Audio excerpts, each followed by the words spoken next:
He said it in front of everyone, not in private, not in a moment of weakness he later regretted. He said it standing at the top of the staircase in his own home, dressed in a $3,000 suit, surrounded by 6 members of his staff, and he said it the way a man says something he has already decided doesn't matter. Vivian was at the bottom of those stairs. Her eyes were red. Her hands were pressed together in front of her chest, the way she always held herself when she was trying not to fall apart in public.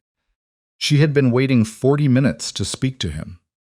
40 minutes, standing in the marble entryway, watching his assistant walk past her 3 times without acknowledgement, listening to the low murmur of men talking money behind a closed door.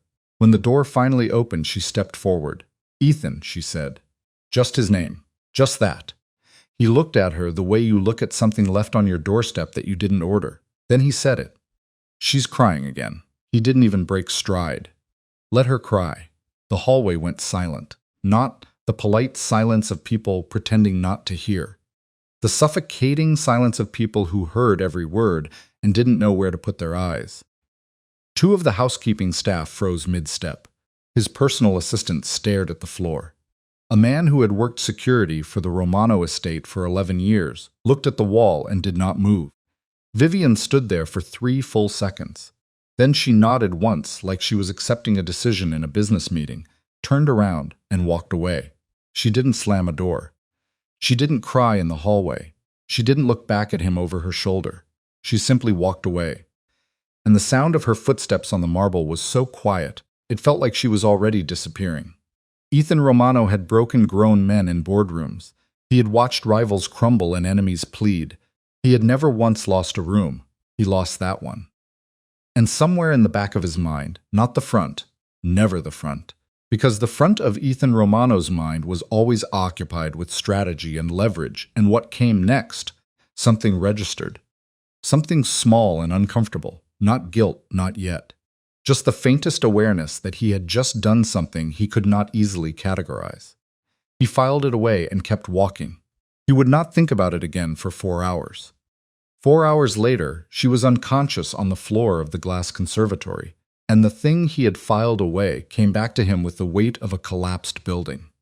If someone asked you to describe Vivian Ashcroft, they would use words like warm. They would say she was the kind of woman who remembered things. What you took in your coffee. Which days were hard for you. Whether you had mentioned 3 weeks ago in passing that your mother was sick. She would ask about the mother. She was 27 years old, and she had been living in the Romano estate for 14 months, officially as a household coordinator. A title that had been invented because no existing title covered what she actually did, which was hold the place together with both hands and a composure that seemed to most people completely effortless. It was not effortless. It had never been effortless. But Vivian had learned very early in her life that the most reliable way to make yourself indispensable was to make your effort invisible. She was not beautiful in the way that stopped traffic. She was beautiful the way a room is beautiful after someone has spent hours making it feel like no one worked on it at all. Warm light, nothing jarring, a quality of ease that was actually the result of enormous, invisible labor. People felt good around Vivian without always knowing why. Ethan Romano had hired her because his previous household coordinator had quit after 9 days, citing a work environment she described as, and this is a direct quote from her resignation letter, psychologically hostile. The agency had sent 3 candidates. The first 2 lasted a combined total of 6 days. Vivian had lasted 14 months, and in 14 months she had not once raised her voice, filed a complaint, or requested a day off that she hadn't later voluntarily canceled because something came up. That, more than anything, should have been the warning sign. People who never take their days off are not people who don't need rest. They are people who don't believe they are allowed to need it. The morning it happened had started the way most of her mornings started, before 6. She was in the kitchen by 5:45, not because anyone asked her to be, but because the head chef, Marco, had a tremor in his right hand that was getting worse, and he hadn't told anyone yet.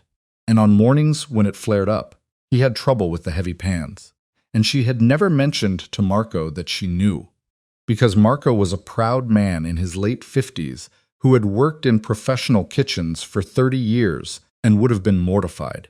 So she simply appeared at 5:45 and started on the things that required two steady hands, and Marco never commented on it, and neither did she, and they worked beside each other in a silence that had become over many months something close to friendship. That morning the tremor was bad. She could see it from across the kitchen. The slight overcorrection in his grip, the way he set the pan down a half-second too quickly. She moved to the stove without being asked. "I've got this one," she said. Marco looked at her sideways.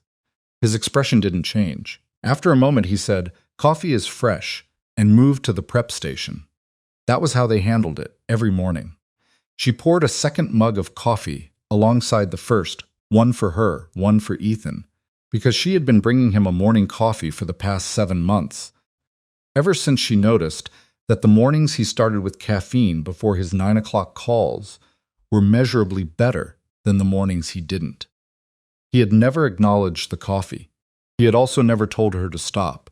She finished breakfast prep, delegated the remaining tasks, checked on the 2 housekeeping staff, who had called in with a conflict the day before, resolved a small scheduling issue for the afternoon security rotation, and then stood in the hallway outside Ethan's office at 8:47, holding both mugs, waiting for the call he was on to end. It ended at 9:14. She knocked. "Come." She opened the door. He was already looking at the next document on his desk. A habit she had learned meant the call had not gone well. She set his coffee down at the corner of the desk, out of the way of whatever he was reading. "Good morning," she said. "I was hoping to speak with you when you have a few minutes. There's something I need to. I have the Marconi meeting at 10. He didn't look up. I know. I was thinking before then it would only take Vivian. He said her name the way people say wait, later. She stood there for a moment, 2 moments. She looked at the coffee she had placed on his desk. Then she said, "Of course," and left. Later came and went. The Marconi meeting ran long. Then there was a call with the Chicago contacts. Then something urgent in the East Wing that required his attention. She waited in 3 different places across the estate at 3 different times, and each time the window closed before she could step through it. At 12:30, she was standing in the kitchen eating half a sandwich over the counter. Her lunch most days was something she ate while doing something else. When Maria, one of the younger housekeeping staff, came in with red eyes and a story about her boyfriend that poured out in one long, ragged rush, Vivian set down her sandwich, pulled out a chair at the small table near the window, and sat with Maria for 40 minutes. She was late for her own 1:30 task. She didn't care. She rescheduled around it. By 3 o'clock, she had been awake for 9 hours and had eaten half a sandwich and a cup of coffee, and her head was doing something that wasn't quite a headache and wasn't quite dizziness, but was somewhere in the territory between them. She had been in that territory for a while, a few weeks, maybe longer. She had been meaning to call the doctor's office. She kept rescheduling it because something always came up, and she always thought, tomorrow. Tomorrow when things are a little quieter. Things were never quieter. At 3:15, she took 2 Tylenol from the cabinet in the staff bathroom, drank a full glass of water standing over the sink, gripped the edge of the counter for a moment with both hands, and looked at her own face in the mirror. She looked tired. She had looked tired for a long time.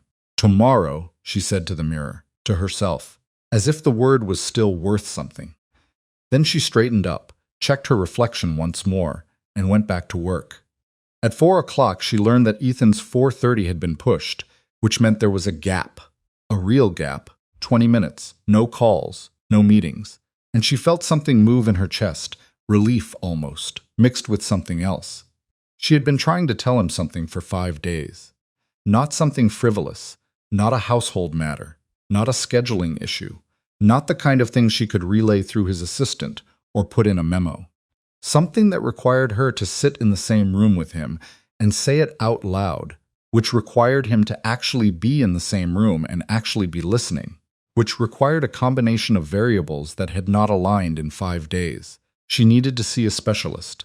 She had received a letter, a real letter, on hospital stationery that used words she hadn't expected and recommended a follow-up she couldn't keep putting off. She wasn't panicking. She was, by nature, not a person who panicked. But she was scared. In the quiet way, she was scared of most things, which meant it was sitting in her chest like a stone she had learned to breathe around. She wanted to tell him, not because she needed his permission, not because it would affect her work in any meaningful way, but because she had been living in this man's house for 14 months, and this was the part she would never say out loud, she had started to believe that she mattered to him. Not in any simple way. Not in the way you say someone matters like a line in a card.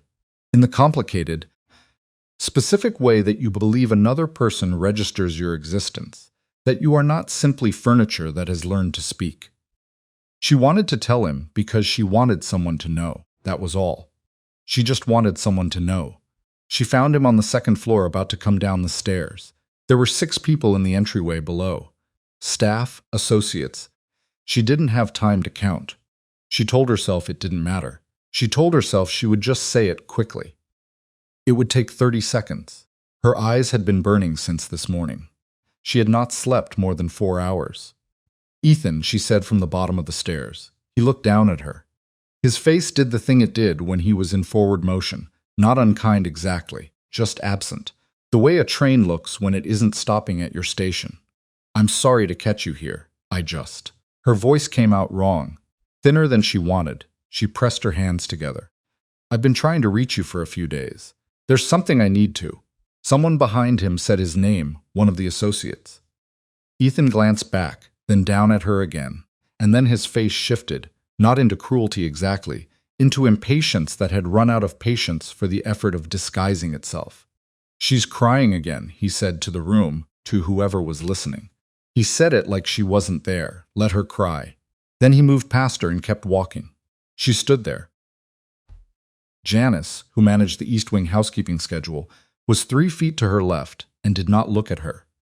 Thomas, who had worked security for the estate since before Vivian arrived, was by the door and did not look at her.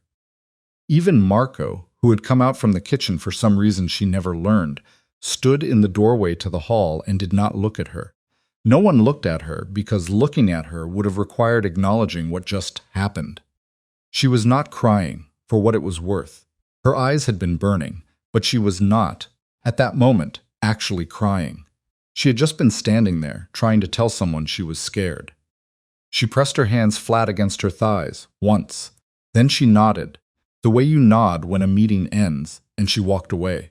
She made it to the glass conservatory at the far end of the East Wing.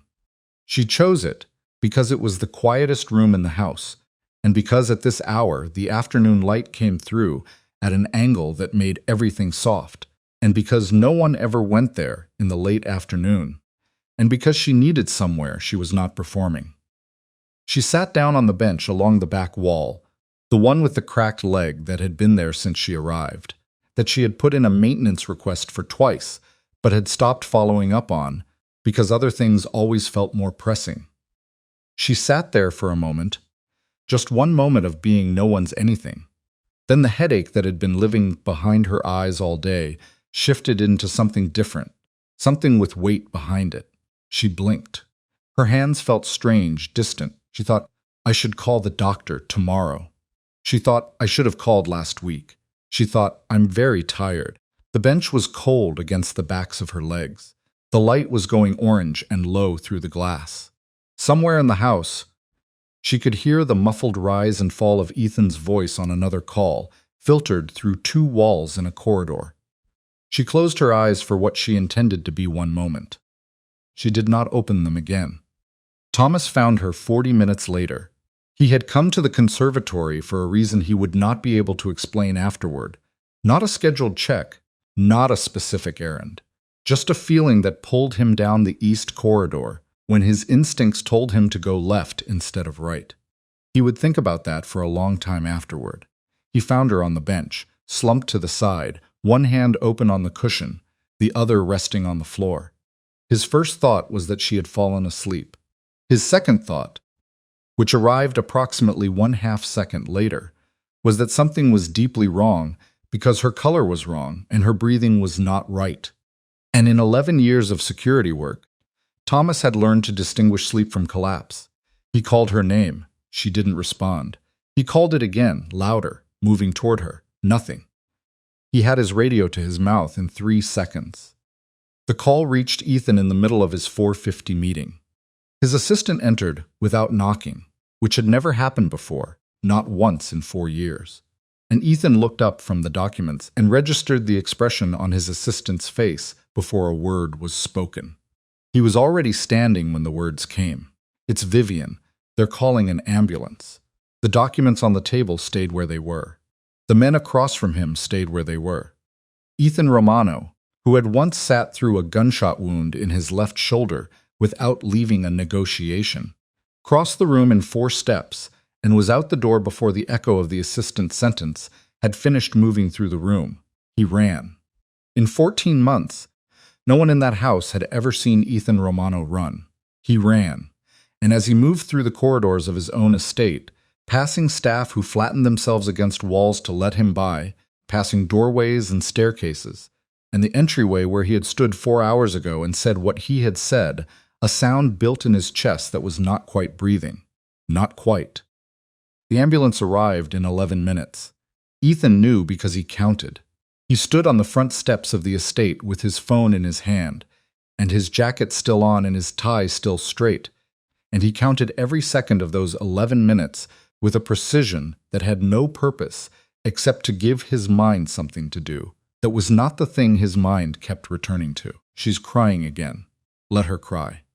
The paramedics moved fast and quiet, the way people move when they are professionals managing a situation they have seen before. Ethan watched them load her onto the stretcher. He watched the way her arm fell to the side and had to be repositioned. He watched her face, which was slack and too pale, the kind of pale that doesn't look like sleep. Thomas was standing 2 feet behind him. Ethan could feel it without looking. "How long?" Ethan said. "I found her approximately 40 minutes after." Thomas stopped. "Approximately 40 minutes ago." 40 minutes. She had been unconscious in that room for 40 minutes while he sat in a meeting and discussed quarterly distribution margins with men whose names he would not remember in 5 years. He didn't say anything else. He followed the stretcher to the ambulance. A paramedic put a hand out, not aggressive, just professional, and said, "Sir, are you family?" The word sat there. Family. "Yes," Ethan said. No one questioned it. The paramedic moved aside, and Ethan climbed in, and the doors closed, and the ambulance pulled away from the Romano estate.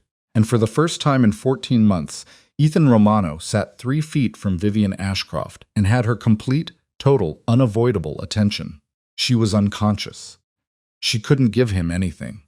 He sat with that the whole way to the hospital. The emergency room at St. Catherine's Medical Center was the kind of controlled chaos that looked like disorder, until you had spent enough time watching it. Ethan had spent time watching a lot of things. He stood at the edge of the waiting room, not seated, not pacing, just standing, and watched the staff move and assess their efficiency the way he assessed everything automatically without deciding to. A doctor came out at 43 minutes, young, maybe 35, with the specific kind of tired that lived permanently in the faces of people who worked emergency medicine. She looked at Ethan with the measured expression of someone who had learned not to read rooms until they had more information. "Mr. Romano?" "Yes. I'm Dr. Okafor. I've been with Ms. Ashcroft since she arrived." She paused. "Is there somewhere we can?" "Here is fine. Tell me." Dr. Okafor looked at him for a moment, then she nodded once, accepting that. "Ms. Ashcroft is stable. She's conscious now briefly, and she's been sedated lightly for comfort." She kept her voice level, factual. "What we're looking at is a convergence of issues that have been developing over a significant period of time. Severe dehydration, acute malnutrition, not starvation, but long-term nutritional deficit consistent with someone who has been eating too little, too irregularly, for months. Exhaustion at a clinical level, which means her body essentially made the decision her mind kept refusing to make." Ethan said nothing. "There's more," Dr. Okafor said. She had a referral in her personal effects, a letter from a specialist. She was supposed to have followed up 6 weeks ago. The doctor's voice stayed professional, but something in it sharpened slightly at the edges. The referral is for a cardiac specialist. There's an arrhythmia, irregular heartbeat, that was flagged in a routine screening, minor in isolation. Combined with the exhaustion and dehydration, it's what caused the collapse. The waiting room was loud in the way waiting rooms are always loud. Televisions, conversations, the PA system somewhere overhead. Ethan heard none of it. "Why didn't she go?" he said. It came out flat, not a question exactly. Dr. Okafor looked at him with the expression of someone deciding how honest to be. "She wrote notes in the margins of the referral letter," she said. "We found it in her bag." One of them said. She paused just briefly. "Has the Morrison call this week? Follow up after." The silence between them lasted approximately 4 seconds. "Can I see her?" Ethan said. "She's resting. I'd recommend." "Can I see her?" Dr. Okafor looked at him again. Whatever she saw made her make a decision. 10 minutes, she said, and quietly. The room was small and smelled like antiseptic and the particular staleness of recycled hospital air. Vivian was in the bed nearest the window, which gave out onto a concrete wall in a strip of gray late-evening sky. She looked smaller than she did at the estate, not in a way he could explain. She was the same height, the same person, but something about the context of a hospital bed made her seem like less space was being taken up, like she had been reduced by the process of becoming visible. He stood in the doorway for a moment before he went in. He had been in rooms with violent men. He had been in rooms where the outcome was someone's life or death, and he was the one with the leverage. He had stood over tables in the worst cities in this country and looked at the worst people this country produces, and he had not flinched, not once, not visibly. He did not know what to do with this room. He went in anyway. She was asleep or sedated. Her face had some color back, not much but some, and her hands were resting on top of the blanket, which bothered him in a way he couldn't articulate, the way they were just resting there, open, with nothing in them. He pulled the chair from the corner and sat down. He had not sat at a bedside in a long time. Not since his mother, and he did not think about his mother, and he was not going to start thinking about her now. He sat in the chair and looked at Vivian's face, and tried to locate somewhere in the familiar machinery of his mind a strategy. There wasn't one. There was just the chair and the room, and Vivian not waking up, and the letter on hospital stationery that she had kept in her bag for 6 weeks and annotated in the margins with the names of his meetings. He stayed for 40 minutes. The nurse who came to check on the IV looked at him and then looked away without saying anything about the 10 minutes. He got back to the estate at 11:15. The house was quieter than usual, which was saying something, because the Romano estate was always quiet at night, enforced quiet, the silence of people who knew better than to make unnecessary noise. But this was a different silence. The kind that forms after something, has passed through a space and hasn't left yet. Thomas was in the entryway. He'd been there since Ethan called from the hospital. His jacket was still on, which meant he hadn't moved much. The meeting, Ethan said, rescheduled. Carver handled the call. The Marconi follow-up pushed to Thursday. Your assistant sent thee. I'm not asking about Thursday. Ethan stopped in the middle of the entryway. He looked at the staircase. The exact spot on the staircase where he had stood at 4 o'clock. I want the footage from today, security footage, East Wing Conservatory, the hallway outside my office. All of it. Thomas went very still. Sir, tonight it's already late. Some of the. Thomas. Ethan didn't raise his voice. He never raised his voice.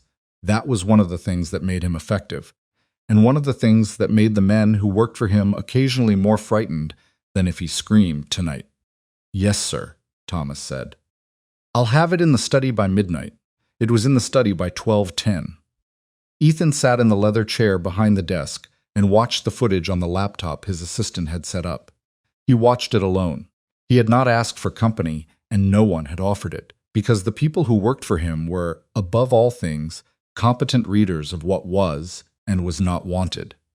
He started with the morning. He watched Vivian enter the kitchen at 5:43. He watched her move to the stove without being asked, watched Marco's expression, not gratitude exactly, more like relief so habitual it had become invisible, and watched them work beside each other in the kitchen with the ease of people who have developed an unspoken system over months. He watched her carry 2 mugs down the hallway to his office at 8:51.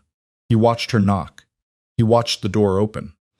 He watched her set down his coffee at the corner of his desk at exactly the angle he preferred without ever being told, and say something that the audio made too faint to catch. He watched himself from the overhead angle of the hallway camera not look up. He watched her stand there. He watched himself not look up. He watched her leave. He sat with that for a moment. Then he forwarded through the middle hours. He watched her resolve 3 separate staff situations in the space of 2 hours, moving through the estate with the fluid efficiency of someone who never stops, who has internalized the needs of an entire household the way other people internalize the layout of their own apartment. She stopped to speak to a groundskeeper who was sitting on the garden steps, not doing anything. She crouched down to pick up something that had fallen in the corridor and left it on the correct shelf without breaking her stride. She made decisions constantly, small and rapid and apparently effortless, in the way that things only look effortless because the person doing them has long since stopped counting the effort. He watched her eat half a sandwich over the kitchen counter. He watched her put the other half down and leave the kitchen without finishing it. He watched her go back to work. He watched her sit with Maria at the small kitchen table at 12:32, a woman crying about something, and Vivian, who had eaten half a sandwich and was showing none of it on her face, listening with the particular quality of presence that is rarer than people think. Not performing listening, actually listening. Her hands on the table, her eyes on Maria's face, her attention completely, entirely there. He watched the time code hit 3:17 and watched Vivian go into the staff bathroom and not come out for 4 minutes. Long enough, he now understood, to grip a counter and breathe. He watched the entryway footage from 4 o'clock. He watched himself at the top of the stairs. He watched her face. He had thought, when he said what he said, that he was seeing a woman who cried the way some people use tears as leverage, as performance, as a bid for attention in a moment that wasn't convenient. He had thought, if he was honest, that she was interrupting, that whatever she wanted could wait, that she was fine because she was always fine, because she had been fine for 14 months and there was no reason to believe this was different. He watched her face on the footage. She was not performing. She was not using anything. She was standing on the bottom of the stairs in the house, where she had spent 14 months holding everything together, trying to say something to someone who was already deciding she could wait. The expression on her face was not hurt. It was something worse than hurt. It was unsurprised. She had expected this. The realization landed in his chest like a fist. She had stood there with whatever she needed to say, and somewhere in the part of her that had learned to read him over 14 months. She had expected this, and she had steeled herself for it before she even opened her mouth. And he had still managed to be worse than she'd prepared for. He watched her walk away. He watched himself disappear from the frame, already gone, already moved on, already somewhere else. He watched her walk down the east corridor, and he forwarded the footage to the conservatory camera, and he watched her sit down on the bench with the cracked leg that he had never noticed, that it had been broken the entire 14 months she had lived in his house, and he watched her sit with the quality of someone who has finally run out of performance. No audience, no composure required, just a woman at the end of something. He watched her close her eyes. He watched her not open them again. He watched Thomas find her. He watched himself. He closed the laptop. The journal was on its corner of his desk when he looked up. He didn't know when it had been put there. Sometime between the hospital and midnight, someone had placed it on the corner of his desk. A small notebook, dark blue, the kind you buy at a drugstore. The cover was worn at the corners. The spine was bent from use. There was a post-it note from Thomas stuck to the front cover. 3 words found in her bag. He sat there looking at it for a moment. He was a man who read contracts, proposals, financial documents, intelligence briefings. He read things to extract information. He did not read other people's private writing, because private writing was personal, and personal things made poor strategic material. He had a system about what he gave attention to, and the system had always worked. He picked up the journal. The first entry was dated 9 months ago. The handwriting was small and even. The penmanship of someone who had probably been told they had nice handwriting when they were young and had never gotten over it. He read the first entry, then the second. He read without deciding to keep reading, the way you sometimes read, where the decision is made by the words instead of by you. Most of it was other people. That was the first thing he understood. He had expected. He wasn't sure what he'd expected. Grievances, observations about the household, a record of the things she'd done, the things she'd been asked to do, a ledger of one kind or another. Instead, other people. Here was Marco and the tremor she had been covering for, quietly, without ever mentioning it to him, because she didn't want Marco to lose the dignity of his position or be made to feel inadequate. Here was a groundskeeper named Pete who had recently lost his brother, something Ethan had not known, which Vivian had learned because she noticed Pete wasn't eating lunch anymore and asked him why quietly on a Tuesday afternoon when no one else was around. Here was a note about one of the security team's daughters, a name Ethan recognized, a man who'd been with the estate for years, and a school competition the daughter had won, and a reminder Vivian had written to herself to pick up a small congratulations gift on her next grocery run. The grocery run she did herself. With her own money, apparently. He found that on page 43. She bought things with her own money and didn't expense them because the purchase didn't fit neatly into any budget category, and she didn't want to make extra work for the accounting staff. He read for an hour. His coffee went cold. He didn't notice. Then he found his name. It appeared for the first time on page 61, in the context of the coffee she'd started bringing to his office and the reason for it. She had written, "He always sounds sharper on the 9 o'clock call when he has caffeine first. It takes about 6 minutes off his tension. I'll keep doing it. No bitterness, no resentment, no performance for an imagined audience. Just, I'll keep doing it." He read his name again on page 89. She had been trying to reach him for something. The notation wasn't specific, and he had been unavailable for 2 days. The entry said, "He's carrying a lot right now. I'll wait for a better moment." He found the entry about the referral letter. It was dated 7 weeks ago. The handwriting was the same as everything else. No spike in the pressure of the pen, no visible sign of fear. But the entry was shorter than the others. 2 sentences.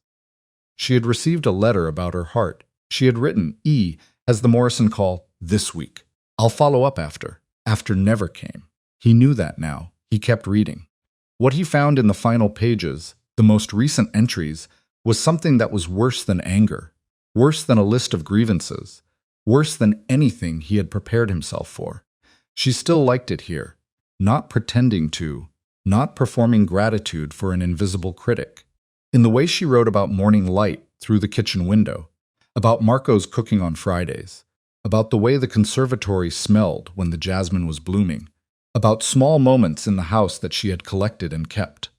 She genuinely, simply, without complication, still liked it here. She liked this house. She liked the people in it. And the entries from the last few weeks, the ones where the handwriting was slightly less even, where he could see for the first time that her hand had been unsteady. Those entries were shorter, less observant. The things she noticed were smaller. It was as if the radius of her attention had been contracting, pulling inward as she ran out of the resources to push it out. The last entry was from 3 days ago.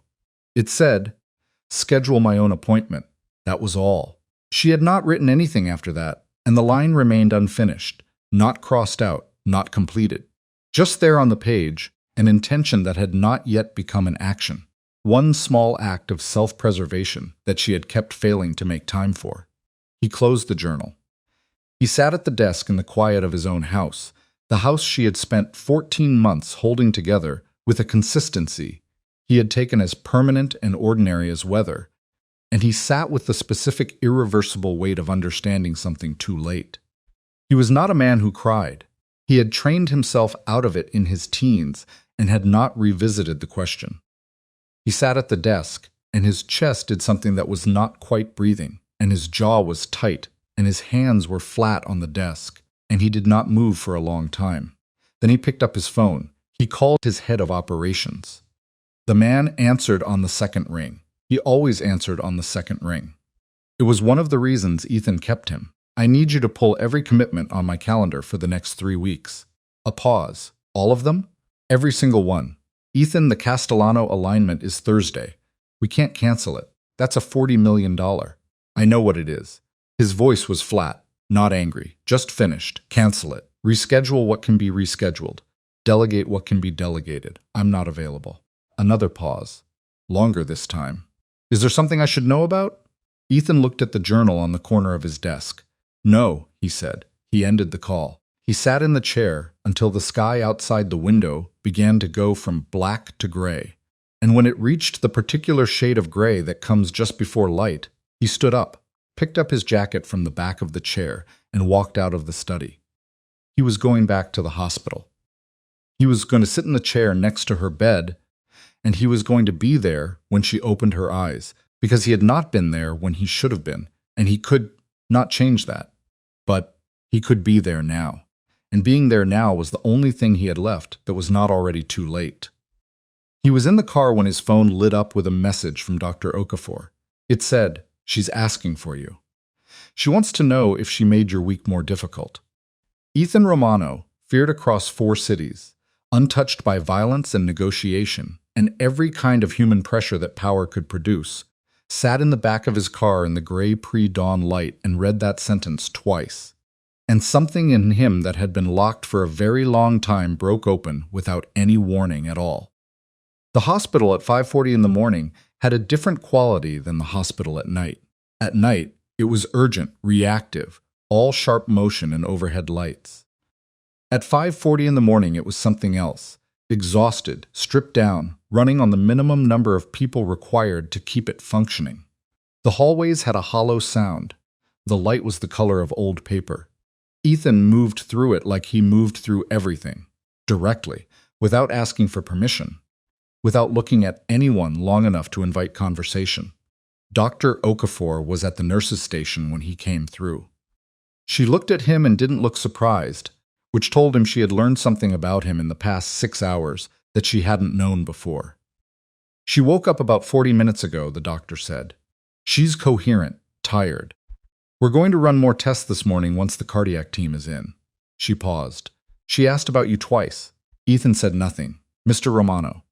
Dr. Okafor's voice had a different quality now. Still professional, but something under it. Not accusation, but the near neighbor of accusation. She asked if you were angry with her for causing inconvenience. He looked at the doctor. She looked back at him without flinching. I understand you're a busy man, she said. I'm not in the business of telling people how to run their households. But that woman in there has been running on empty for months, and whatever the arrangement was, somewhere along the way the message she received was that her needs did not register. She stopped, then quietly. Whatever you came here to say, I hope it's the right thing. She stepped aside. He walked past her. The door to room 14 was slightly open. He pushed it the rest of the way and went in. Vivian was awake. She was propped up slightly against the pillows, and the color had come back further. Not normal, not what she looked like at the estate, but living, present. Her eyes found him the moment he came through the door, and the first thing they did, before anything else, before any other expression could form, was soften. She was relieved to see him. That hit him somewhere he didn't have a name for. Hey, she said. Her voice was rough from the oxygen mask they'd had her on, scraped around the edges. You didn't have to come back. He pulled the chair close to the bed. He sat down. He looked at her. The message you sent, he said, about my week. She made a small gesture with her hand, a dismissal. That was, I wasn't fully awake when I said that. You wanted to know if you'd inconvenienced me. It was just a reflex. I know it doesn't. Vivian. He stopped her. Not hard, just stopped her. You were unconscious for 40 minutes. The reason you were unconscious was that your body quit because you wouldn't let yourself. He kept his voice level. And when you woke up, your first thought was whether I'd had a bad week. She was quiet for a moment. I've had a lot of time to think about it, he said. The last 6 hours. Ethan, you don't have to. I read the journal. The room went very still. He watched her face move through something, not anger, not quite. Something more complicated and harder to categorize. A kind of exposure. The expression of someone whose private room has been entered without announcement. Thomas found it in your bag, he said. I should have told you before saying I read it. I should have asked. He paused. I didn't ask. That's the pattern, apparently. Vivian looked at the window.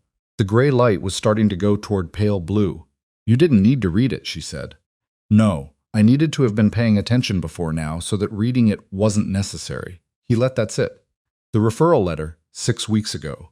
She looked back at him, said nothing. You wrote my meeting in the margin as the reason you were waiting.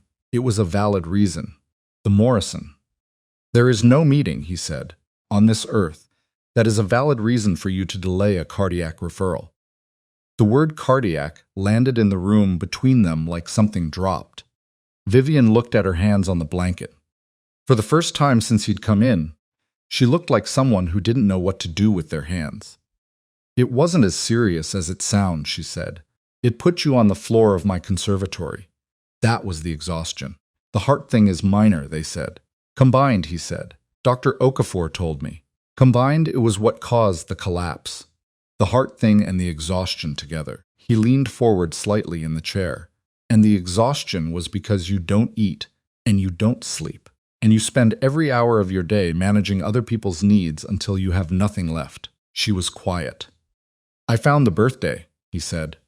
In the journal, March 14th, you wrote it down. You mentioned it once, about 8 months ago, that it was your birthday, and I said. He stopped. He actually didn't remember what he'd said. He tried to remember and couldn't, which was its own revelation. I don't remember what I said. Whatever it was, I didn't remember it on March 14th, and the entry in your journal that day is about the flowers you ordered for 2 of the staff whose parents had died that month. Vivian made a sound that was almost a laugh. Not quite. You were always doing that, he said, turning the page, finding someone else to take care of. It's not like it was some noble sacrifice, she said. Her voice had a slight edge now, the first edge he'd heard from her in 14 months, raw and a little defensive. I like doing those things. That's who I am. I know. He looked at her directly. That's the part I used. Silence. I'm not saying I did it deliberately, he said. I'm saying the result was the same. You're good at taking care of people. So I let you take care of everyone, and I never asked what it was costing you, because you never told me, and I never asked and you kept. He stopped. You kept making it easy for me not to ask. Her jaw was tight. She was looking at the window again. The thing you came to tell me, he said. Yesterday morning at the stairs, what was it? She didn't answer right away. Vivian, what were you trying to say? When she looked back at him, her eyes were bright in the way that precedes something, and he watched her fight it, actually watched the decision move across her face, the choice between the version of herself that composed and the version that didn't. I was scared, she said. I got the letter, and I was scared, and I wanted to tell someone about it. And you were, she stopped. You were the person I wanted to tell. That's all. It doesn't make sense. I know. Given that you and I don't, we're not. She pressed her lips together. I just wanted someone to know that I was scared, and you were who I wanted to tell. The monitor beside the bed beeped softly, steadily. And I told you to let yourself cry, he said. She looked at him. And then I walked away, he said. Something cracked in her expression just for a second, not theatrically, not dramatically, just a brief failure of the composure she had been maintaining. And then it was back. But he had seen it. I'm sorry, he said. The words were plain. They were not dressed up and they were not delivered with any performance. They were just the words. In the order that they came, and he meant every syllable down to the bone. She looked at him for a long time. Then she said quietly, okay. Not forgiveness, not a conclusion. Just a door left slightly open the way she left things. Provisional, careful, not yet decided. Just okay. Just, I'm hearing this. He stayed. At 7:15, the cardiac team arrived to run their assessments, and the nurse politely and firmly moved Ethan into the hallway. He stood in the hallway and waited. He had been standing in the hallway for approximately 9 minutes, when his phone lit up with a name that stopped him cold. Vincent Carver. Carver was his head of operations. He had worked with Ethan for 6 years, managed the distribution logistics for the Romano network across 3 cities, and was one of approximately 4 people in Ethan's organization who had access to the structural architecture of the entire operation. Not just his piece of it, but the connective tissue. The part that if it failed, failed everything around it. Ethan answered, "I told you I wasn't available. I know." Carver's voice was wrong. Not wrong the way it was when he was delivering bad news, while Ethan had heard that voice before. Wrong in a different way, tighter and lower, and without its usual professional baseline. "Ethan, I need you to hear something. Say it." "I've been going through the Chicago reconciliation, the figures from last quarter that we were supposed to review Thursday. There are numbers that don't match. I'm not talking about rounding errors. I'm talking about a systematic discrepancy across 14 months of ledgers that nobody flagged because it was designed to not be flagged." Ethan was very still in the hospital hallway. "How much?" he said. "Best estimate right now? Somewhere between 2 and 4 million. But that's not the..." Carver stopped. "Ethan, the pattern of it. I've been staring at this for 3 hours. It's not external. Nobody got into the system from outside. You're telling me it's internal. I'm telling you it has to be. The way the figures were manipulated requires someone with access to both the receivables and the distribution ledger simultaneously. That's a very short list." The hallway was quiet. A nurse passed him and didn't look up. "How short?" Ethan said. 5 people total, including me." Carver's voice was steady. "I want to be transparent about that. My name is on that list, and I'm telling you anyway, because if I were going to do this, I would not be the one calling you to report it. Who else is on the list?" "Morrison, Diaz, Park," a pause, "and Castellano's office coordinator. The woman who manages the interface between our operation and the Castellano alignment." Ethan closed his eyes. The Castellano alignment, the $40 million deal he had canceled last night. "When I canceled Thursday's meeting," he said slowly. "The call that came out of Castellano's office this morning wasn't a reschedule request," Carver said. "It was a withdrawal. They pulled out of the alignment entirely as of 9 a.m. their time. The pieces assembled themselves in his mind with a speed and clarity that was automatic, trained over decades of operating in environments where the wrong read meant catastrophic loss. Someone inside his organization had been bleeding the accounts for 14 months. The same 14 months Vivian had been in the house. The manipulation was deliberate and sophisticated. Not opportunistic skimming, but architectural, built in layers, designed to hold up under routine auditing and only become visible in the kind of deep cross-referencing that nobody did unless they were specifically looking. And the Castellano withdrawal. "The timing," Ethan said. "Yeah," Carver said. "That's what I've been sitting with. The withdrawal comes the morning after you cancel. And the reason you canceled is not known to anyone except you and my assistant." Silence. "My assistant," Ethan said. "He's not on the ledger access list," Carver said. "But he is the relay point between your calendar and every external contact. If someone wanted to know the moment you became distracted, they'd go through him. Or directly through him." Carver's voice was flat now. "I'm not making an accusation. I'm giving you the architecture." Ethan turned and looked at the door to room 14. Through the small window in the door, he could see the edge of the bed, the monitor, the cardiac team moving with the quiet efficiency of people doing their jobs. Vivian had collapsed yesterday. He had canceled everything to be here, and while he was standing in this hallway, $40 million was walking out the door, and someone inside his own organization had spent 14 months preparing the ground for exactly this kind of moment. A moment when his attention would be fully, completely somewhere else. "I need you to lock the ledgers," Ethan said. "Everything. Freeze any outgoing transfers above 5,000. Nobody moves money without my direct authorization. Nothing gets out. Already done. 30 minutes ago, that's why I'm calling."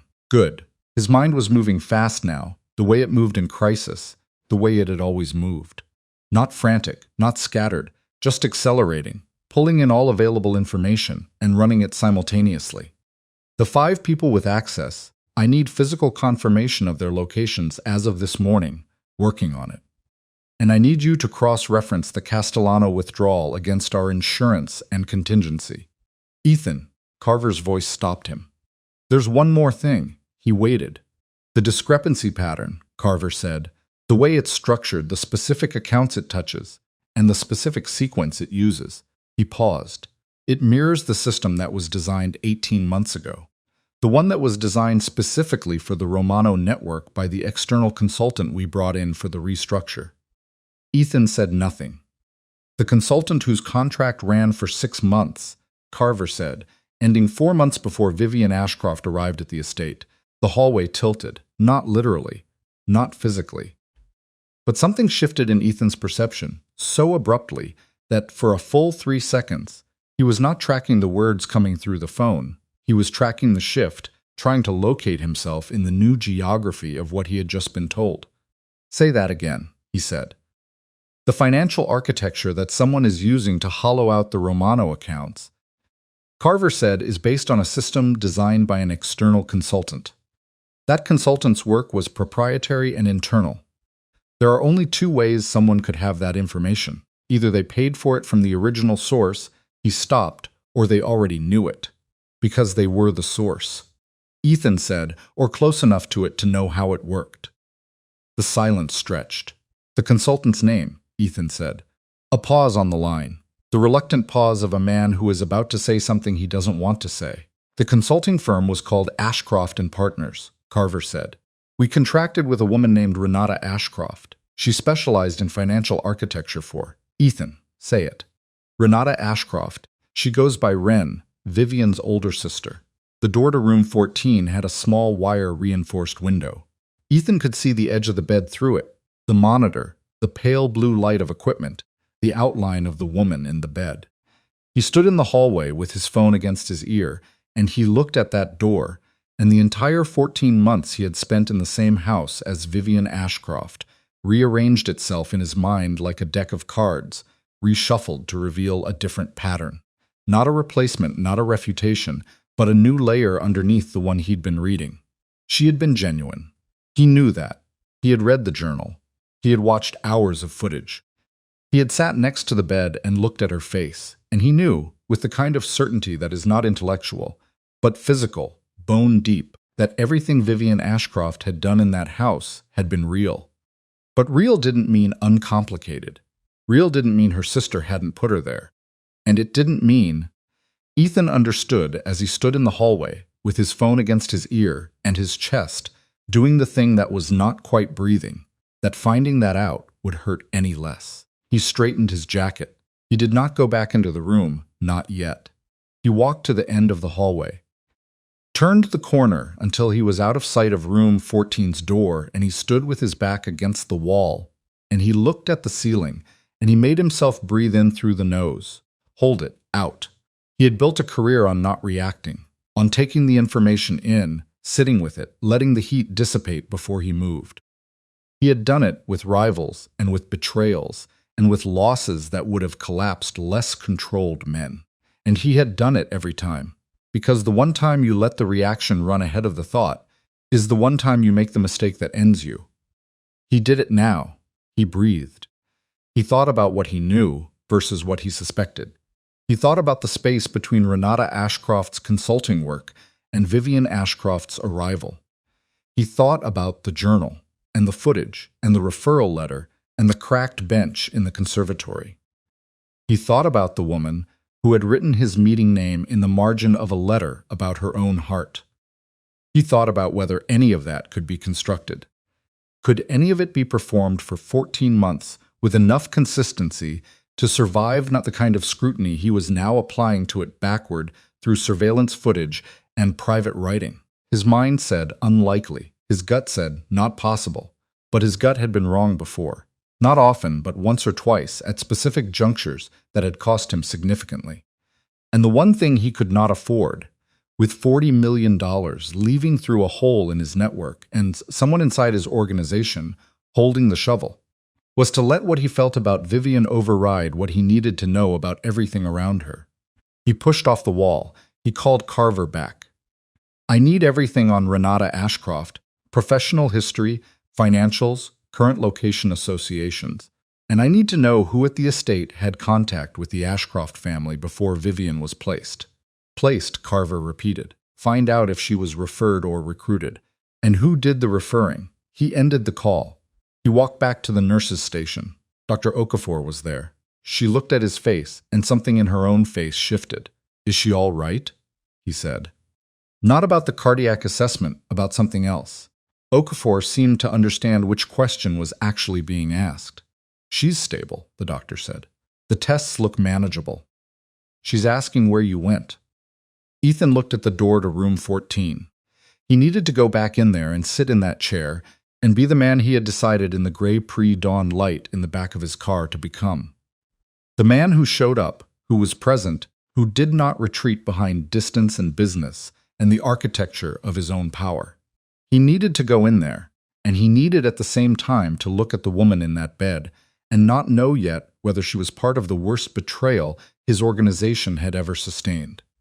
Not because he believed she was, but because he could not afford to be certain before he had the information to be certain with. He needed to do both of those things simultaneously in the same body, in the same room. And there was no training for that, no system, no strategy that covered the specific territory of loving someone and needing to know if the people around them had used that love as a weapon. He had built his entire life around never being in exactly this position. He put his hand on the door. He went in. He went in and he sat down in the chair and he looked at her and he did not say anything about the phone call. Not yet. Vivian was watching him from the bed with the expression of someone who has learned to read rooms. She had always been good at that, at picking up the frequency of a space, the temperature of it, the thing that was present but not being said. 14 months in his house had either taught her that or confirmed what she already knew. Something happened, she said. Business issue. Carver is handling it. She looked at him. You're lying, she said. Not accusatory, just factual, the way you state the temperature. He met her eyes. I'm not telling you everything. That's not the same thing. She thought about that for a moment. Then she nodded, slowly accepting the distinction. He hated that she accepted it. He hated how quickly she had learned to take the smaller version of what he offered and call it enough. The cardiac assessment, he said. What did they say? The arrhythmia is manageable. Medication, monitoring, lifestyle adjustments. She said it the way she said most things that were about her, efficiently, with the minimum of weight. They want me here for 2 more days than outpatient follow-up. Okay, I know you have things. I'm not going anywhere, he said. She looked at him with an expression he couldn't fully read. Not disbelief, exactly. More like someone encountering a word in a foreign language they've heard before, but never learned the full meaning of. Ethan, Vivian. He leaned forward slightly. I'm not going anywhere. That's not a decision that's up for discussion. She was quiet for a moment, then very softly. Okay, he stayed. He sat in the chair and she drifted in and out of sleep because the sedative was still in her system and her body was doing the work of 14 months of deferred recovery in the compressed time frame of hospital rest. He watched her sleep. He looked at her hands on the blanket. He thought about Renata Ashcroft. His phone buzzed twice with messages from Carver. He read them without moving from the chair, the phone angled low, his face neutral. The first message was a summary of Renata Ashcroft's professional history: consulting, financial architecture, high-end criminal-adjacent clientele, not explicit, never explicit. But the pattern was clear enough to anyone who knew how to read it. 2 firms before she went independent. Both firms had experienced internal irregularities within 18 months of her departure. The second message contained a name, the name of the person at the Romano estate who had made the initial referral that brought Vivian in. Ethan read the name. He set the phone face down on his knee. He looked at Vivian's sleeping face. The name was Daniel Park, his own financial coordinator, one of the 5 people with ledger access. The man who had been with the Romano organization for 7 years, who had been at every major financial meeting for the past 4, who knew the accounts the way a surgeon knows anatomy. Park had referred Vivian, and Park had access to the ledgers, and the ledgers had been bleeding through a system designed by Vivian's sister. The geometry of it was almost elegant. You build the back door into the financial system, then you place someone in the household, not to steal, not directly, maybe not even knowingly, but to observe, to be present, to create, over time, the specific conditions of trust and routine and lowered vigilance that allow a long-term extraction to remain invisible. Maybe Vivian knew. Maybe she didn't. Those were the only 2 options, and he did not know yet which one was true. and he could not ask her in a hospital room when she was recovering from a collapse he had contributed to. And he could not let that uncertainty stop him from doing what he needed to do outside this room while he was sitting in it. He sent Carver one message: "Park, quietly." He left the hospital at 9:45 when a second nurse had come in, and Vivian was asleep again, and the morning was fully established outside the windows, gray and flat and cold. He told the nurse he'd be back by afternoon. The nurse nodded without looking up. He sat in the back of the car and called Carver directly. "Tell me about Park and the referral." 7 months before Vivian arrived, Park attended a private fundraiser. The kind with no press and a very selective guest list. Carver's voice was clipped, factual. Renata Ashcroft was there. "We have the event records. They were photographed in the same room at the same event." Photographed. The host kept records. The kind of host who keeps records of everyone at their events, because information has value. A pause. They spoke for 20 minutes in a private room off the main hall. There's no recording, but Park filed a discretionary expense 3 days later for a dinner he didn't itemize. And the charge location was a restaurant 2 blocks from the Ashcroft consulting office. "He was recruited," Ethan said, "or he initiated it. We don't know which direction it ran. Does it matter?" Strategically, maybe not, but it affects how we approach the conversation.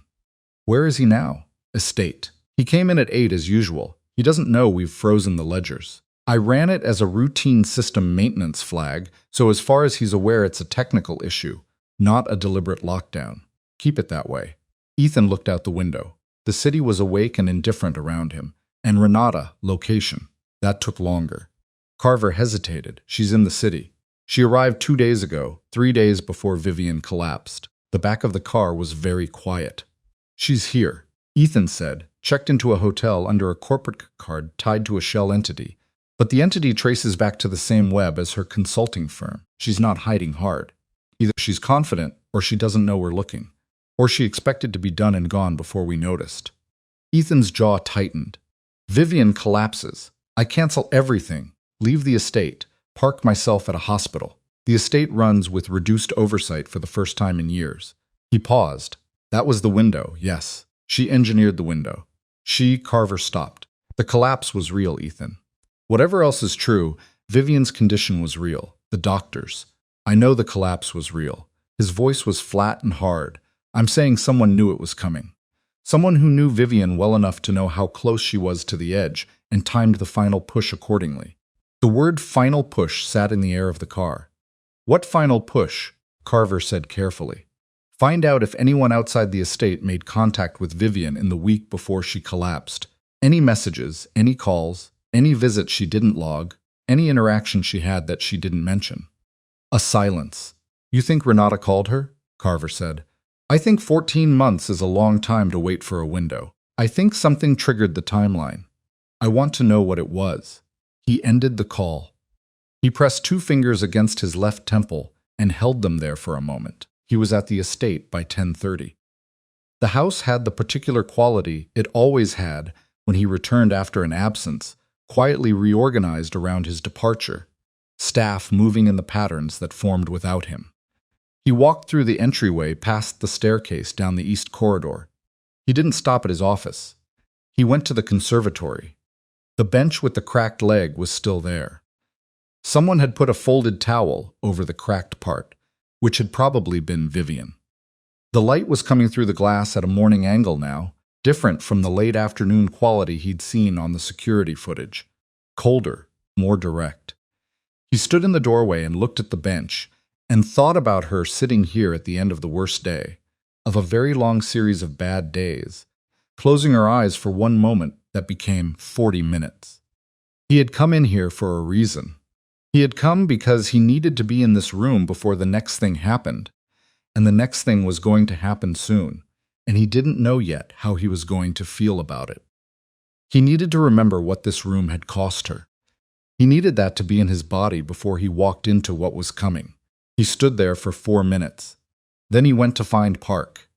Park was in the secondary financial office on the ground floor, a room with no windows that had been designed as a records room and converted sometime in the last decade into a working office.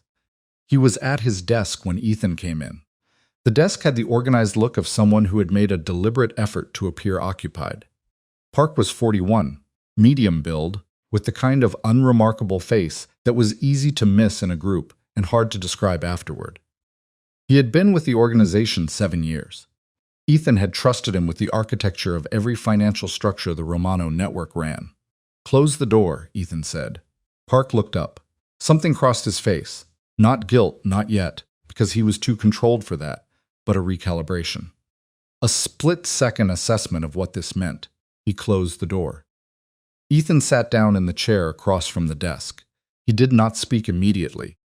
He had learned decades ago that the first person to fill a silence is the person who is less comfortable with uncertainty, and he was almost never that person. Park lasted 9 seconds. "Is there something?" "Renata Ashcroft," Ethan said. The recalibration happened again, faster and less invisible this time. "I don't." Ethan's voice was quiet. It was always quiet. That was the thing about it. It didn't need volume. "I know about the fundraiser. I know about the dinner. I know about the referral. I know that the financial architecture someone has been using to remove money from my accounts for 14 months is based on a system Renata Ashcroft built into the Romano network." He paused. "What I don't know yet is whether you initiated the contact or she found you." Park's face had gone the color of old concrete.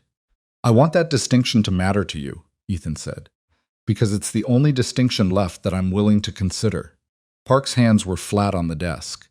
His breathing had changed. Still controlled, but working harder to stay that way.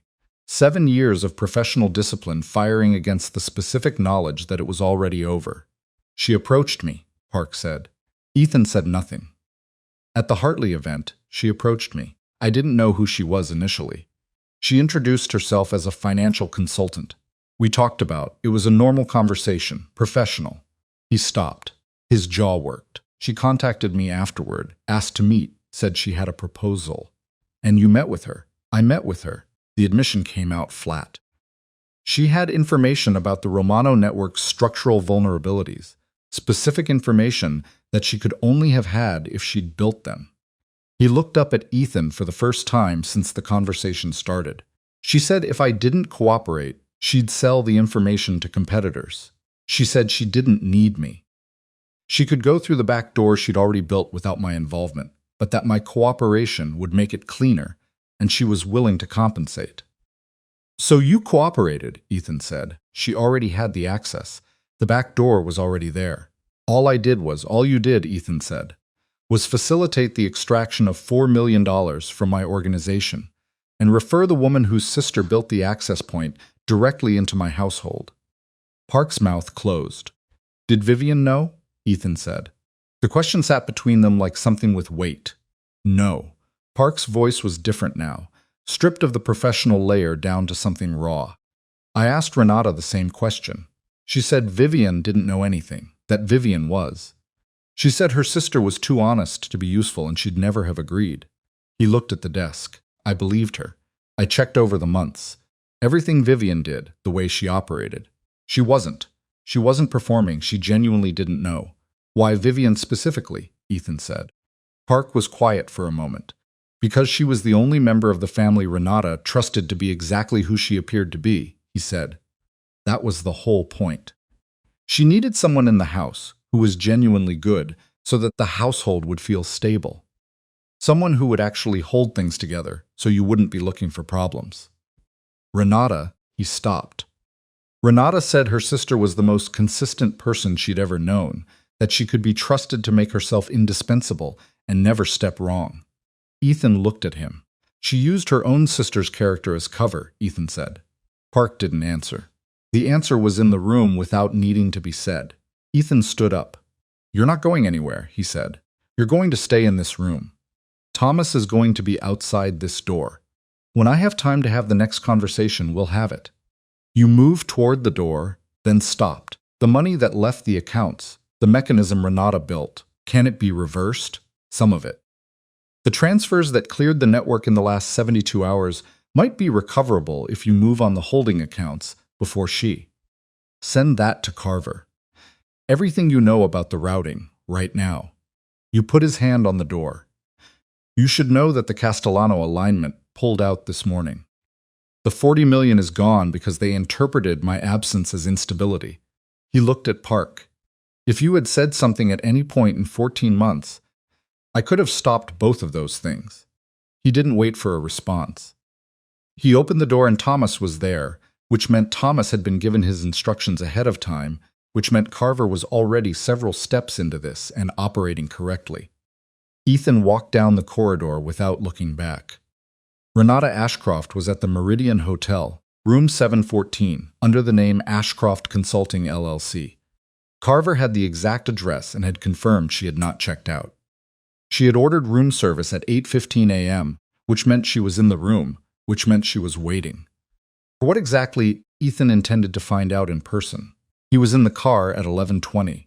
He had changed his jacket, which was the only concession to the shift from hospital to confrontation.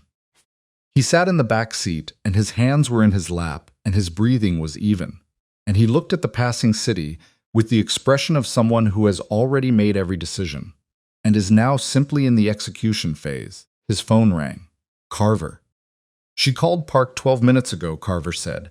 His phone's monitored now. She wanted confirmation that the transfer's cleared. Park told her there was a technical delay. He's doing what you need him to do. She'll check another way within the hour. Agreed. You have a window, I know. He paused. There's something else. Vivian's phone, her personal device. We have permission protocols from the estate contract. But I want to be careful here because… What did you find? A breath. Renata called Vivian 4 days ago. 12-minute call. Vivian's outgoing calls the same day include one to the cardiac specialist's office. It was a cancellation call. The car moved through an intersection. She called to cancel her appointment, Ethan said. Yes, after talking to her sister. The sequence is clear. Renata called at 2:17 p.m. Vivian canceled the specialist at 3:40 p.m. He sat with that. The appointment Vivian had been postponing for weeks. The one she had finally, apparently, almost made. And then her sister had called. And 43 minutes later, Vivian had canceled it. He didn't know what Renata had said. He didn't know what version of which story she'd told. But the result was that Vivian, already running on the edge of collapse, already medically compromised, had been pushed further from the help she needed by the one person who should have been pushing her toward it. Whether Renata had known what she was doing or had simply been indifferent didn't matter. The result was the same. Vivian was in a hospital bed because she had spent 14 months taking care of everyone around her. And the one moment she had moved toward taking care of herself, her sister had pulled her back. The car pulled up to the Meridian Hotel. Ethan straightened his jacket. He looked at his reflection in the car window, not checking it, just looking the way you look at something you need to stay clear about. I'm going in, he said. You want back up on the floor? 2 men on the exit points, nothing visible. Done. He got out of the car. The hotel lobby was the kind that tried too hard, marble that was too polished, a fountain that was too loud, staff with too perfect posture. He moved through it without acknowledging any of it, pressed the elevator call button, waited 12 seconds for the doors to open, stepped in. 7th floor. He stepped out of the elevator and walked the corridor to room 714. The carpet was thick enough to completely absorb footsteps. The hallway was empty in both directions. He knocked. A pause. The pause of someone checking a peephole. Then the door opened. Renata Ashcroft was 42 and looked like the person Vivian might have become if Vivian had made entirely different choices with the same raw material. Same bone structure, similar coloring, but where Vivian's face had the quality of someone constantly oriented outward, Renata's had the quality of someone who calculated inward first and expressed only what served the calculation. She was dressed for business. Her expression when she saw Ethan was controlled, not shocked, not afraid, recalibrating. She was good. He could see that immediately. She was very good. Mr. Romano, she said. Her voice was steady. I wasn't expecting you personally. I know, he said. Can I come in? It wasn't a question. She read it as what it was and stepped back from the door. He went in. The room had the look of someone who had been working in it. Laptop open on the desk, documents printed and organized in a stack, 2 phones visible. She had been managing this operation from this room, which meant she had felt secure enough to do it centrally, which meant she had believed her cover would hold longer than it had. He sat down in the chair near the window without being invited to. She remained standing near the desk. The distance between them was 8 feet, and both of them were aware of it. "You know why I'm here," he said. "I have a reasonable idea. Then let's skip the part where you construct a narrative." He looked at her directly. "I know about the back door. I know about Park. I know about the transfers. I know about the Castellano situation." He paused. "And I know about the phone call to your sister 4 days ago." For the first time, something moved in Renata's expression that was not controlled. It was fast, less than a second, but it was there. The specific flinch of someone who had cordoned off one section of a situation and does not expect it to be accessed. "Vivian has nothing to do with. She canceled her cardiac appointment after your call," Ethan said. His voice was still quiet. It was always still quiet, but it had a quality now, like a surface under pressure. She was already compromised. She was already close to the edge. Whatever you said to her in that 12 minutes moved her further from the one thing she needed to do. And 2 days later, she was on the floor of my conservatory. Renata's jaw was tight. "I didn't know she was that close to." "You didn't ask," he said. "You called to manage the timeline. You needed her occupied and stable, and in place for the window you were about to open. And you didn't ask how she was. And she canceled her appointment, and she collapsed. I didn't make her collapse. No." He looked at her steadily. "You used someone who was already collapsing, and you didn't notice because you weren't looking at her. You were looking at what she was useful for." The words landed. Renata straightened slightly. "You're not in a position to make moral arguments, Mr. Romano. You're a criminal who runs a criminal network, and you ignored that woman for 14 months while she held your house together and nearly killed herself doing it. You don't have standing." "No," he said. "I don't." She blinked. She had expected defense. "I don't have standing," he said again. "I failed her. That's not in question." He leaned forward slightly. "But you built a 14-month operation around your sister's character. You knew exactly who she was. Consistent, genuine, indispensable, and too honest to be useful directly. You put her in that house because you knew she would do exactly what she did. You banked on it. You extracted value from the specific person she is, and you let her carry it without knowing she was carrying it." Renata's face was very still. "And then," Ethan said, "when the timeline required her to stay in place and not seek medical attention, you made a phone call." The room was quiet. "I want the routing information," Ethan said. "Every account, every transfer, every holding entity. I want it in the next 2 hours, and I want you out of this city by tonight." "Or what?" Renata said. Her voice was still controlled, but the calculation behind it was working harder now. "You'll have me removed? You'll use the organization? Because if something happens to me, there are documents." "I know about the documents," he said. "Carver found the archive 2 hours ago. We've been inside your contingency files since 9 a.m. The color in Renata's face shifted. "The leverage you built into this operation is already gone," he said, "which means what's left is a choice. You give me what I ask for and you leave, or you don't. And I let this go to the people inside my network who are considerably less patient than I am." He stood up. He was at the door when she said, "She doesn't know." He stopped. "Vivian." Renata's voice had lost something. Not the control, the performance under the control. What was left was something raw and more uncomfortable to look at. "She doesn't know any of this. She never knew. When I called 4 days ago, it was," she stopped. "I told her I was worried about her. I told her she sounded exhausted. I told her she should wait on the appointment until she had more rest because she didn't sound well enough to drive." A pause. "I told myself that was true." Ethan looked at the door. "She's my sister," Renata said. "I know that doesn't." "Send Carver the routing information," Ethan said. He opened the door. He walked out.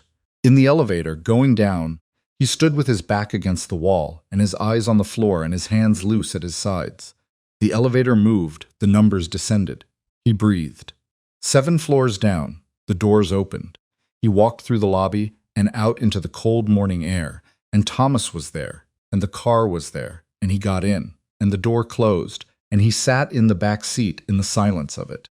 "Hospital," he said. The car pulled away from the curb. He had 45 minutes to decide what to tell Vivian. Not whether to tell her, he was going to tell her everything. He had decided that in the elevator without knowing exactly when the decision had been made. She had spent 14 months in the dark, and she was going to come out of it with the full picture, because anything less was another version of the same failure he had already committed. Deciding for her what she could handle, deciding for her what she needed to know, managing her the way you manage something you've classified as fragile. She was not fragile. The conservatory floor had proved that. You don't collapse from fragility. You collapse from carrying too much for too long without support. And those are different things. And Vivian Ashcroft deserved to be treated like someone who knew the difference. What he had 45 minutes to decide was how. His phone buzzed. Carver. Routing information just came through, Carver said. All of it, the full architecture. How much is recoverable? Working on it. Preliminary estimate about 60% if we move in the next 3 hours. The rest cleared into accounts we can't reach without international exposure. Move on the 60%. Already in progress. A pause. Ethan. The Castellano withdrawal. I made a call this morning, off the books, directly to Castellano's personal line. I told him the situation, not specifics, but enough. He's willing to reopen the conversation. Not the same terms, but he's not walking. Ethan closed his eyes briefly.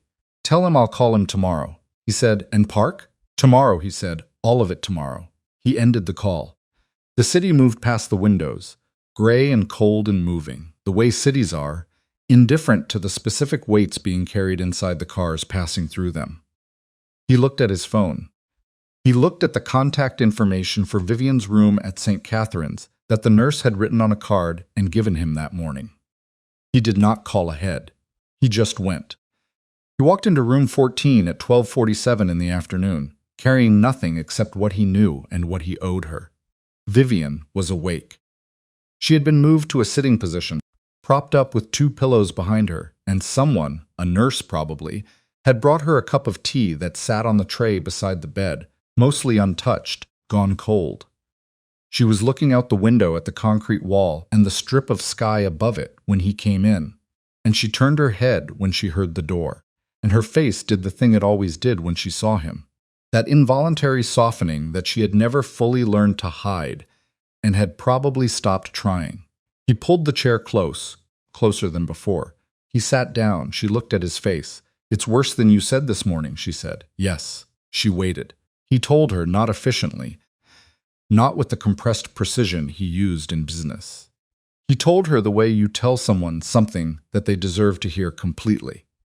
Which meant from the beginning, which meant the fundraiser and the referral and Park, and the back door built into the financial architecture of the Romano network 14 months ago. He told her about the journal and the footage, which she already knew about. He told her about the transfers and the Castellano withdrawal and the morning's conversations. He told her about the hotel room on the 7th floor of the Meridian and what Renata had said and what he had said back. He told her about the phone call 4 days ago, the 12 minutes. The appointment she had canceled afterward. He watched her face through all of it. She was not a dramatic listener. She didn't gasp, didn't interrupt, didn't let her expression run ahead of her processing. She listened the way she did everything, with complete attention and a composure that he now understood had been built over years of absorbing things that should not have been absorbed alone. Her hands were flat on the blanket. Her breathing stayed even. Only her eyes moved. Tracking something internal rather than external, the way eyes move when a mind is rearranging furniture. When he finished, the room was quiet. She looked at the cup of tea on the tray. The appointment, she said.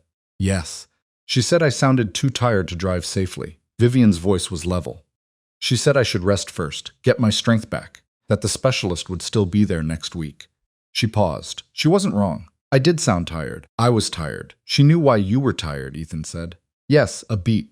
She knew. The monitor beeped softly. How long have you known about her? Vivian said. About what she is. I didn't. Not the way you mean. I knew she was in financial consulting. I knew the firm's client list was adjacent. I knew there were irregularities at her prior firms. He paused. I hired her anyway because the work she did on our restructure was excellent. and I didn't look hard enough at who was doing it. Vivian was quiet for a moment. She's very good at her work, she said, and the sentence was so stripped of everything that it was hard to know what lived inside it. Yes, she's been very good at it for a long time. Vivian looked at her hands. I knew she was. I knew there were things she did that I didn't ask about. I told myself it was consulting. That financial architecture could be used legitimately or not, and that she mostly used it legitimately. She pressed her lips together. I told myself what was convenient. You didn't know about this. No. Her voice was certain. But I knew enough to suspect that knowing more would change things, and I chose not to know more. She looked up at him. That's its own kind of choice. He looked at her. Are you telling me, he said carefully, that you think you're responsible for this? I'm telling you, I'm not entirely outside it. She held his gaze. I'm not saying I knew. I'm saying I didn't want to know. There's a difference, and it matters, and I'm not going to pretend otherwise, because it would make this conversation more comfortable. He sat with that. This was the thing about Vivian that he had read in the journal and seen in the footage, and not fully understood until this moment. She didn't offer herself easy exits. Not even now, when she was in a hospital bed and had more than enough justification for a clean, simple narrative of victimhood. She was sitting in the complicated version of the truth and holding her own accountability inside it without being destroyed by it. He found that almost unbearable to witness, not because it was ugly, because it was the opposite. Your sister used you, he said. Whatever else is true, she placed you in this house knowing who you were and what you would do. She used your character as cover. That is not something you participated in. I know. Her voice was quiet, and I'm still going to have to figure out what to do about the fact that she's my sister. I know. Not today, she said. No, not today. She reached out and picked up the cup of tea. She held it with both hands the way you hold something when your hands need to be doing something. It had been cold for a long time. She held it anyway. The network. How bad is it? Manageable. Carver's recovering what can be recovered. The Castellano alignment is damaged but not destroyed. He paused. The Romano organization will survive this. And Park? Park will be dealt with, not violently, he said, because she had not asked, but the question was in the room. He'll be removed. There will be legal mechanisms, the kind that don't require anyone to disappear. She looked at him. You mean that, she said. Yes. She studied him for a moment. Then she nodded once, accepting it the way she had accepted the distinction between lying and not telling everything. Provisional, careful, watching. What happens now, she said. Now you rest. You finish the 2 days. You see the cardiac specialist, the actual appointment in person, not canceled. He held her gaze. And then we talk about what comes next. Not here. Not while you're in this bed. When you're out, I might not. She stopped. She started again. I don't know if coming back to the estate is the right thing. I know. I don't know if I can be in that house in the same role, after everything. I don't know if that's... I don't know what that would even look like. It wouldn't look like the same role, he said. That role is gone. I ended it. She looked at him. I mean that the position of household coordinator no longer exists, he said, because the conditions that created it, where you managed everything, all of it, without defined limits or adequate support or anyone asking how you were, those conditions no longer exist either. I've already started changing them. He paused. If you come back, it's not to that. Then to what? He looked at her. He looked at her for long enough that the question became clear. Not just the answer to the specific question, but the larger question underneath it. The one that had been in the room since he walked in, that had been in the house for 14 months without being named. I don't know yet exactly what the right shape of it is, he said, but I know that I want you there. Not because the house needs managing, because you belong there if you want to be there. Because I want you there. He paused. That's the answer. The rest we figure out as we go. Vivian looked at him for a long time. The cup of tea in her hands had left a faint ring of warmth on her palms. She could feel it even though the tea itself was cold. You're not very good at saying things like that, she said. No. It took you 14 months. Yes. In a medical emergency. Yes. He held her eyes. I'm aware of the record. Something crossed her face that was not quite a smile, but was the territory adjacent to it. The first time since the hospital that her face had gone anywhere near that territory, and it was so specific, so precisely her, that it did something to his chest that he did not have language for and did not try to find language for. He just let it be there. "I'll think about it," she said. "That's all I'm asking." She was discharged on a Thursday afternoon, 2 days later, under a low sky that hadn't decided between clouds and something worse. Ethan was there when she came out of the elevator in the clothes Thomas had brought from the estate. Not the clothes she'd been wearing when she collapsed. Different ones. Which meant someone had thought ahead. Which meant Ethan had told someone to think ahead. Which was the kind of thing that had not happened 14 months ago. She noticed. She didn't say anything about it. The car was out front. She got in. He got in on the other side. The door closed. They drove in silence for a while.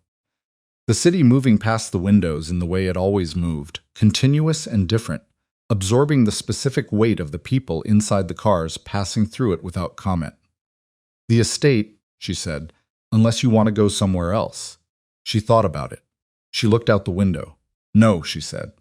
The estate was different, not dramatically, not in the way that a place is different when it's been physically altered. The rooms were the same rooms, the corridors, the same corridors.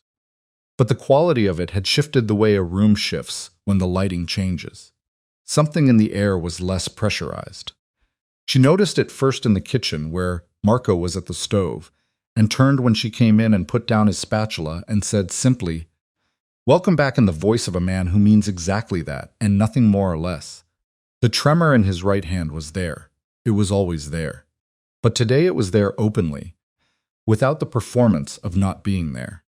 Because Ethan had 2 weeks ago quietly arranged for a sous chef to be added to the kitchen staff with the specific skill set to handle the heavy lifting, framed to Marco as a general expansion of kitchen capacity, which Marco had accepted with the dignity of a man who appreciated not having to be told why. Vivian stood in the kitchen doorway and looked at the sous chef moving at the secondary station and looked at Marco's face and understood the architecture of what had been done without needing it explained. "Thank you," she said to Marco. He picked his spatula back up.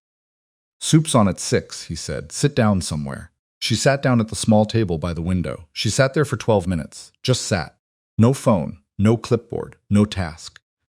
Just the afternoon light coming through the kitchen window and the sound of Marco working. And the smell of something with broth and garlic, and the specific quality of a room where someone is competently doing what they know how to do. It was the longest she had sat still in a very long time. But the staff had been briefed. Not about everything. Not about Renata. Not about Park. Not about the financial architecture. Those were not things that belonged in the household's knowledge base.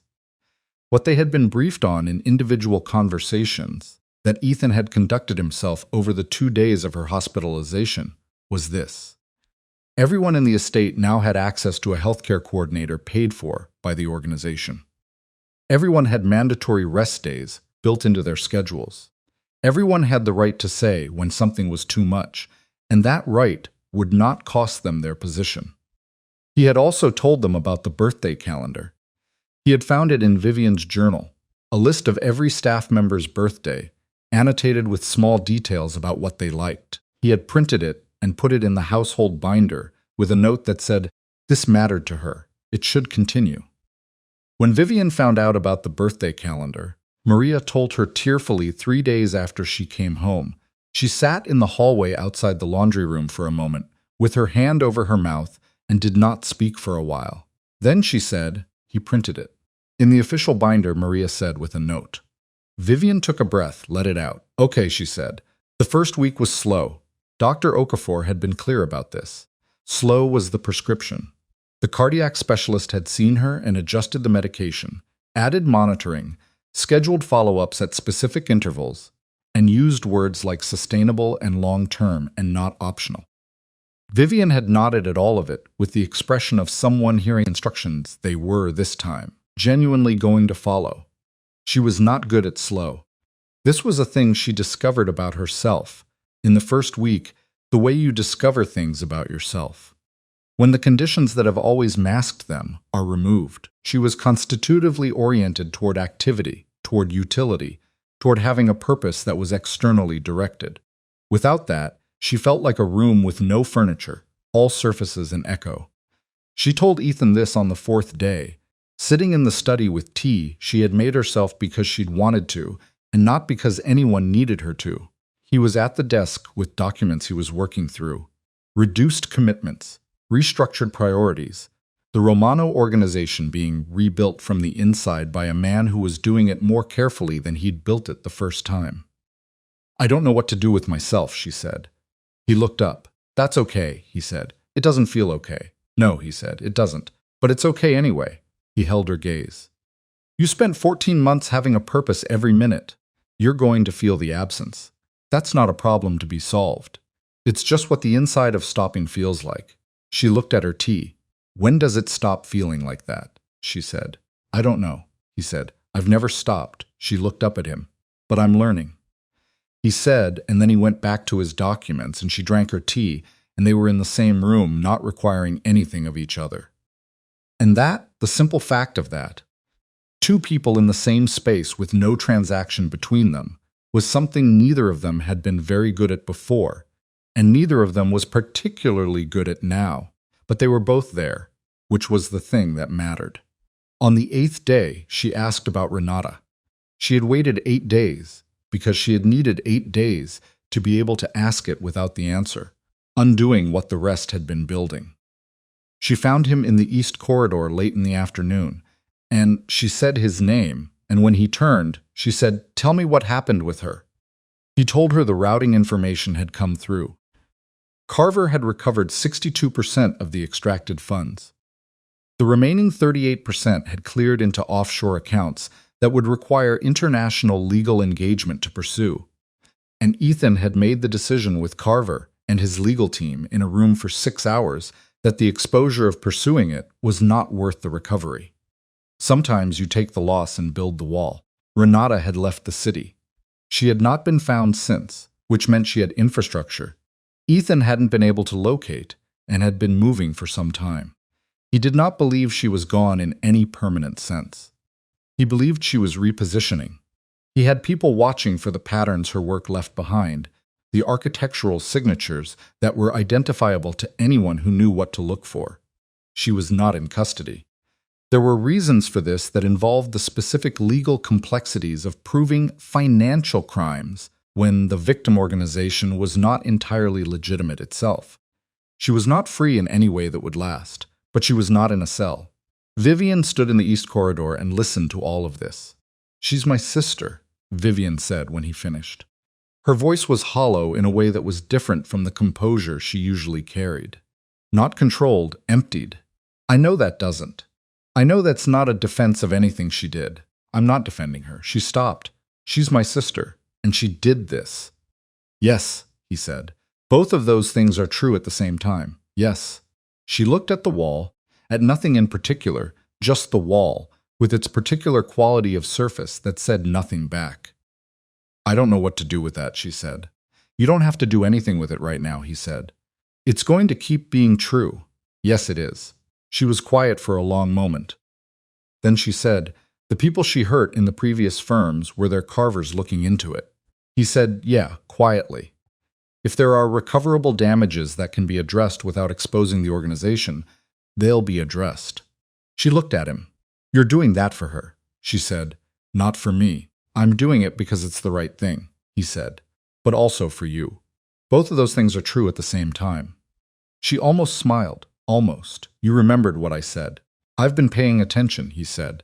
"It's a new habit. I'm working on it." On the 12th day, she went to the conservatory. She went in the late afternoon, when the light came through at the angle she had always liked without knowing she was keeping track of it.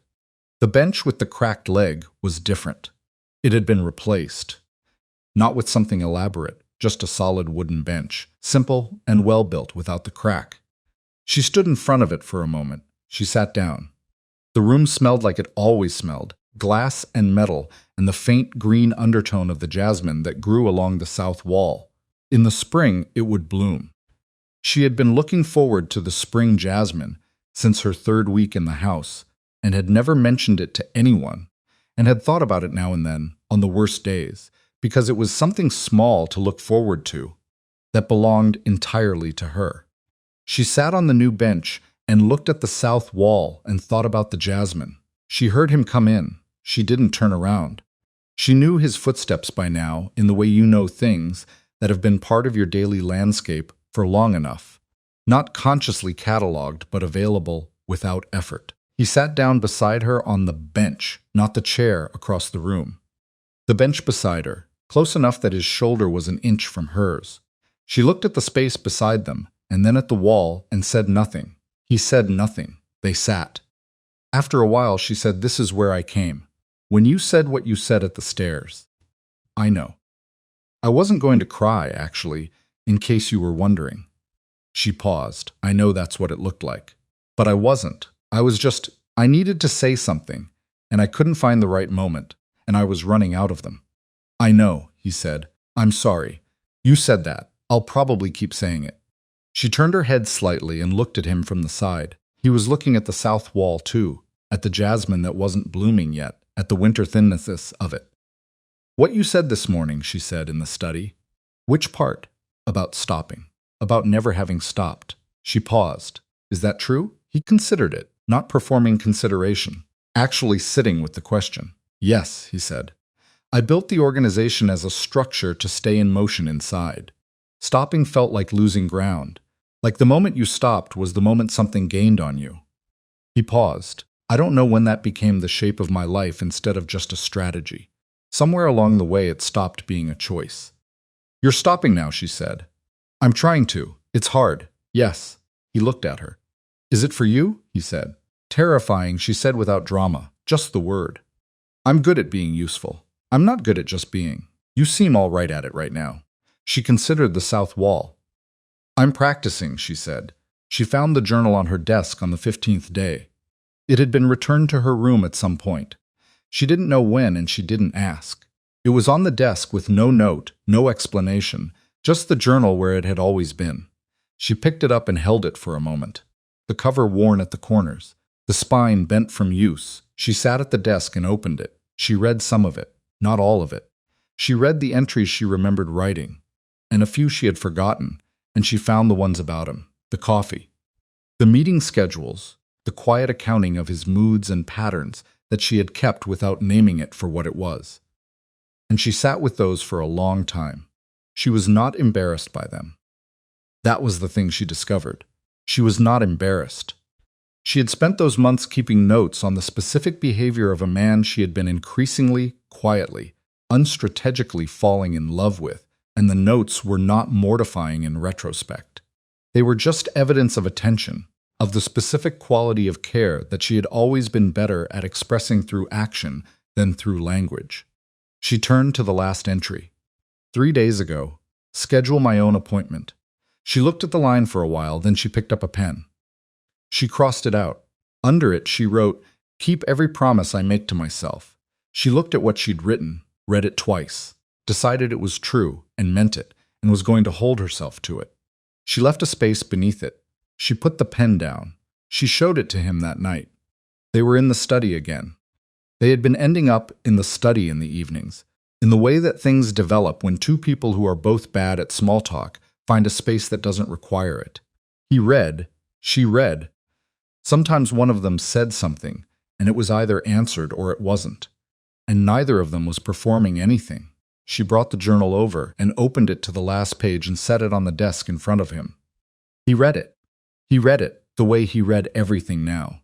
Not quickly, not efficiently, but with the specific attention of someone who has recently learned the difference between reading something and receiving it. He looked at the line she'd written. He looked at the space below it. Then he picked up the pen from the desk, his pen, the one that had been sitting there all evening, and he wrote something in the space beneath hers. He put the pen down. She looked at what he'd written. "You will never carry tomorrow alone again." She looked at it for a long time. The sentence was simple. It was not a grand declaration. It was not the kind of thing that went into songs or speeches or any of the formal containers that exist for large emotions. It was just a sentence written in his handwriting in a space she had left, which was itself a kind of answer to a question she had not quite known she was asking. She closed the journal. She set it on the edge of the desk between them. He was looking at her. She looked back. "You should know," she said, "that I'm going to hold you to that." "I know," he said. "I'm not going to let it be a nice thing you wrote one time and then the pattern goes back to what it was. I know. I'm going to actually hold you to it. When you disappear into the work, when you decide something can wait, when you go quiet for 3 days and expect everyone to manage around it," she held his eyes. "I'm going to say something every time." "Good," he said. She looked at him. "Good," she said. "I need someone too," he said. "I've been doing what I want without accountability for a long time. That's its own kind of damage." He paused. "I need you to say something. Don't stop." She looked at the journal on the desk. "I don't know what this is," she said. "Between us, I don't know what to call it, or what it looks like from the outside, or what it's supposed to become. I don't have a plan for it. Neither do I. I always have a plan. I know." Something moved in his expression. Not quite a smile either. The same adjacent territory.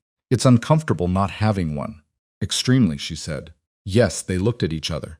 "Okay," she said finally. "Just that."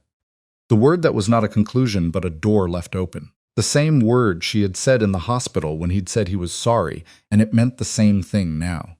"I'm here. I'm listening. Let's see what this becomes." He reached across the desk and put his hand over hers, not dramatically. Just put it there, his hand on top of hers, covering it fully, and left it there. She turned her hand over and held his. In February, the cardiac follow-up came back better than expected, not resolved. The arrhythmia was a long-term management situation, not a fixable one, but stable, tracked, addressed. The medication was working.